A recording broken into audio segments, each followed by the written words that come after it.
மக்கள் விழிப்புடன் இருக்கிறார்கள். ஒருபோதும் மதவாத சக்திகளுக்கு தமிழ்நாட்டில் இடமில்லை, பிளவுவாத சக்திகளுக்கு தமிழ்நாட்டில் இடமில்லை.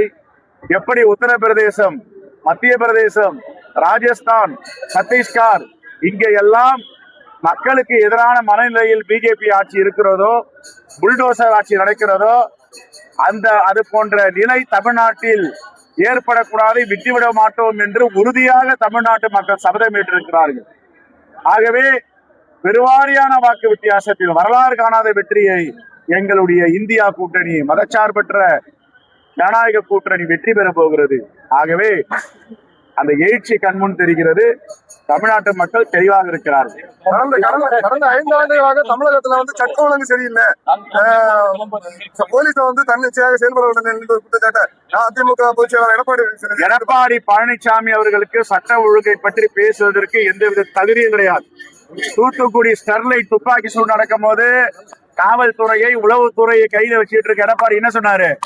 நான் தொலைக்காட்சியை பார்த்தா தெரிஞ்சுட்டேன், தெரியாதுனார். சட்டம் ஒழுங்கு நடைமுறையில் இருந்துச்சாப்போ?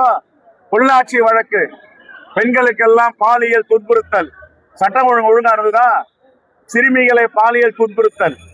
ஆனா அந்த ஆட்சிக்கும் இந்த ஆட்சிக்கு என்ன வித்தியாசம்னா, ஏதாவது தவறுகள் நடந்தா மாண்பு முதலமைச்சர் வெளிப்படை தன்மையோடு நடவடிக்கை எடுக்கிறார்.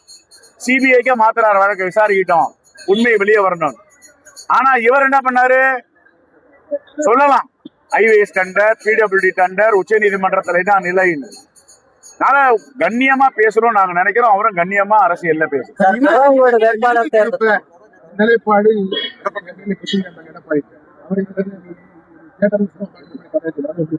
ஏங்க இந்தி வரலாறு எல்லாம் எடப்பாடி பழனிசாமி என்ன தெரியும்? ஹிந்தி திணிப்பு போராட்டம் எல்லாம் என்ன தெரியும்? நான் கேட்கிற ஜவஹர்லால் நேரு வரலாறு தெரியணும். ஹிஸ்டரி. ஜவஹர்லால் நேரு 2 MP போய் பாக்குறாங்க. திமுக தலைமை அனுப்புது. யார் யாரு? தர்மலிங்கம் வேலூர் MP, சம்பத், டிவிகே சிலருடைய தந்தை சம்பத் போய் 2 MP பாக்குறாங்க. திமுக தலைமை அனுப்பி இருக்கிறது. அங்க ஒரு போராட்டம் நடைபெற மாதிரி இருக்குங்க. இருமொழி கொள்கை வேணும். அப்ப என்ன சொன்னார் ஜவஹர்லால் நேரு?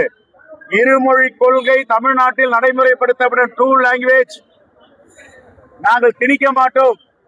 அது கடிதம் கொடுத்தார் எழுத்துப்பூர்வமா.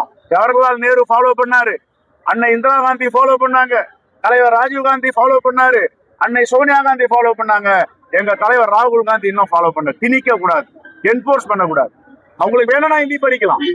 இப்ப இந்தி பிரச்சார சபா டி நகர்ல இருக்க யாராவது போய் மூடிட்டாங்க. அதை எடப்பாடி அரசியலும் தெரியாது, எடப்பாடிக்கு ஒண்ணுமே தெரியாது. என்ன அவருக்கு அரசியல் தெரியும்? என்ன படிச்சிருக்காரு அரசியல் அவரு? அப்படி எல்லாம் பால் டேபா சாப்பிட்டு சாக வெட்டிதானு எங்கன்னா ஒரு தலைவரை பத்தி பேசுவாரா? கொரோனால செத்து போயிருந்தா இவ்வளவு அவதூறு. தமிழ்நாட்டு மக்கள் இதையும் பார்த்துட்டானு இருக்காங்க.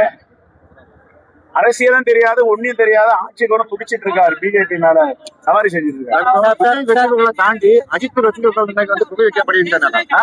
விஜய் ரசிகர்களை தாண்டி அஜித் ரசிகர்கள் இன்னைக்கு புகை வைக்கப்படுகின்றனர்.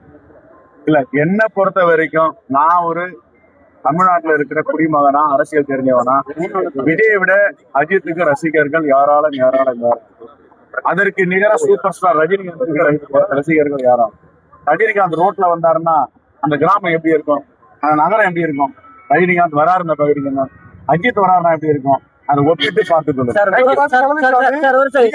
அந்த தேர்தல் பிரச்சாரத்துல பேசும்போது செய்தியாளர் கேட்கும்போது நான் சொல்லவே இல்லை, அப்படி நான் பேசவே இல்லை. பேசுன ஆதாரம் இருக்கா இல்லையா? எடப்பாடி பழனிசாமி துணை முதலமைச்சரையும் அட்டாக் பண்ணியிருக்காரு, முதலமைச்சரையும் அட்டாக் பண்ணியிருக்காரு. இதெல்லாம் நியாயமா?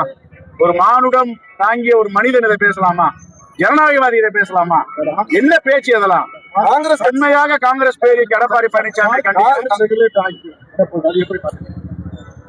கிறிஸ்துவ மக்களுக்கு எதிராகவும், இஸ்லாமிய மக்களுக்கு எதிராகவும், பௌத்த மக்களுக்கு எதிராகவும், சீக்கிய மக்களுக்கு எதிராகவும், எல்லா மக்களுக்கு எதிராகவும் இருக்கிறது தான் பாஜக. பாஜக அவருக்கு பன்முகம் கிடையாது, ஓர முகம் தான் இருக்கு, அக்லி ஃபேஸ். வேட்பாளர் தேர்வுல பல்வேறு குற்ற பின்னணி உள்ள வேட்பாளரை தேர்ந்தெடுக்க வேட்புமனு ஏற்றுக்கொள்ளப்பட்டது.